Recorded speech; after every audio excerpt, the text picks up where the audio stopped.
Hey everybody, welcome to Art Recycle. Today we are going to make this really cute polar bear. Now you're only going to need a few basic supplies to do this. You're going to need some dark colored construction paper, a white drawing tool, that could be a white crayon or a white colored pencil. I like to color them in with white chalk, but again, you could just use the white tool you've already got. You also want a circular object for the ears, either a cap from a jar or a glass. And then I also like to use white tempera paint, but again, not needed. You could just use the white drawing tool you've already got. So now I like to do this with a lesson on Arctic animals, and a really great book to read is called The Bear Report by Thyra Heder. It kind of teaches kids about polar bears, some things going on with their climate, and just a great lesson on Arctic animals. So let's go ahead and get started and make this fun and cute polar bear. All right, so to go ahead and get started today, I have my white crayon here. You could have your white colored pencil. I'm going to draw my bear's head. So what I'm going to do is I'm going to start over here all the way to the left, and I'm going to draw a bumpy line, kind of like hills here. We're going to go up, and we're going to make this line kind of go in a semicircle or a half oval. And then I'm going to come down here on the other side. To make the ears of my bear, this is where my lid is going to come in handy. And again, if you're at home, you could do a cup or even a bottle cap, maybe. Just trying to get it proportionate to the size of the head that I drew. I'm going to lay it down halfway over this line that I just drew. I want most of it going out though. And I don't want it right on top of the head. That's gonna maybe kind of even look like bunny ears. I want it kind of diagonally going and pointing towards this corner. I'm gonna lay it over this bumpy line, touch where the bumpy line is. I'm going to trace up and over, remove it so that it looks like that. I'm gonna do the same thing on the other side, lay it over that bumpy line, have it kind of going towards this diagonal corner,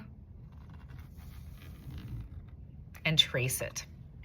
So now this is the basic outline of my bear's head. Now what I'm going to do is I'm actually going to turn this upside down, because turning it upside down allows my hand to go right here where it's not going to get in the way of the chalk. And remember, chalk is pretty smeary. The reason why we drew our lines with white colored pencil or crayon is because they don't smear, right? So now I'm going to go over this with my chalk, and you can tell it's much brighter. And again, I'm watching where this hand is. This hand that holds the paper is always kind of in this space down here, so it's not going to interfere with the chalk up here at all. And now what I'm going to do is I'm going to take my chalk and I'm going to color in my bear's head. Now, as I do this, the thing about chalk is that it's really smeary, right? It's going to create a lot of chalk dust.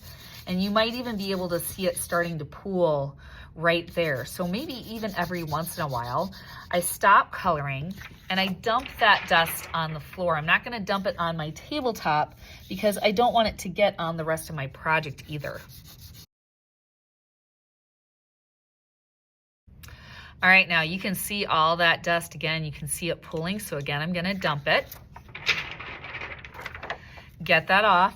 And then again, I'm going to hold my hand down here, kind of, it would be above the head, right? If it was flipped the other way, but right now it's under the head. So spreading my fingers wide, I'm gonna take two of my fingers, and now I'm going to smear the chalk inside the head, but I wanna stay inside those lines that I drew because I don't want the white chalk to go outside of the head. There we go, and as you can see, that just gives my polar bear kind of a more soft look, and it fills in maybe any spaces where I didn't color. So now that I smeared it, I'm going to turn my paper around. And the nice thing about white chalk is I can just kind of rub my hands like this, you know, and it gets off. And now I'm going to draw the face of my bear with my black tool. Now I'm choosing a Sharpie. You could use black colored pencil. You could do a black crayon. I'm going to start up here. I'm going to, again, check that this hand isn't going inside the bear's head. I'm going to put it to the side here. I'm going to draw a semicircle in each ear. And the thing about drawing with chalk is, especially if you're using a black marker, it can kind of clog your marker up. You can maybe even see the white chalk there on the end of the marker. You're gonna see eventually if this marker stops working, I'm going to clean it on an extra sheet of paper. I'm gonna make two little eyes, and I like it when the eyes are little. If you make the eyes too big, sometimes it looks like your bear has two holes in its head. So I like little eyes. I think little eyes are cute. Then I'm going to draw my triangle nose. I'm going to draw a curved line like this. I'm going to come down, and I like this triangle to be a little curved. And now you can kind of see my marker, you see, doesn't quite want to work anymore. So I'm going to just kind of clean it off by rubbing it on an extra sheet of paper until it goes black again.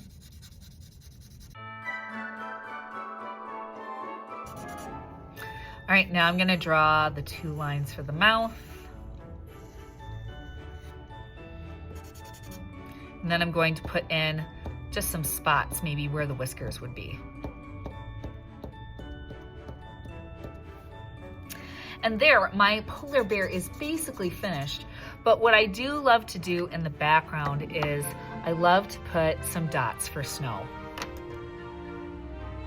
Now, when I have kids do their white dots for the snow, you could do this a couple of ways. First thing is I would turn this back upside down, because really we're only needing to do it here, right? And then we're not reaching across our bear's head where we could smear it. You could do it with crayon or white colored pencil just by coloring circles like this. You could do it with a Q-tip and dipping it into white paint and doing that. I have these are called tempera markers or tempera dotters. And so I'm just going to use these with my kids. I kind of stamp, and they just kind of make their snowflakes around the bear's head. When they're done, they flip it back around and we frame them on nice red frames. So I hope you enjoyed this lesson on Art Recycled. I'll see you next time. Bye.